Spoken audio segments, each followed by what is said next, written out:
Okay, ignore the Gilmore Girls in the background. It's Gilmore Girls season anyways. So I had to go to the DMV yesterday to test for my license. So I knew it was going to be like a long wait. So I was like, you know, I only have like 50 pages left in this book. So I'm going to bring this book and a backup book because, you know, we're going to be there for a while. So I bring my book with my 50 pages left and then I bring another book. This book's a graphic novel. So yeah. So we stuck there for 3 hours. So I sped through the first book because it was poetry. And it was actually kind of sad because I knew how it was going to end. Because I predicted how it was going to end.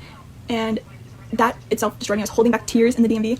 And then so I start the next book. It's literally about the death of this person's mom, and I'm like also holding back tears. So 2 books in a row where I'm holding back tears in the DMV, where I'm stuck sitting on the ground for 3 hours. I speed through both of them, and I'm like, well, what am I supposed to do now? So yeah, I was like, you know what? Let's keep going through with the Shadow Me series. So I pulled up a Shadow Me PDF on my phone and started reading that, and it immediately led into the mood until I was like, okay, Kenji's kind of relatable. I was reading and I was like, oh, honestly, like I hated Kenji in Shadow Me. I hated Kenji so bad in Shadow Me, and then I read Shadow Me and I'm like, oh, okay, maybe I don't hate Kenji.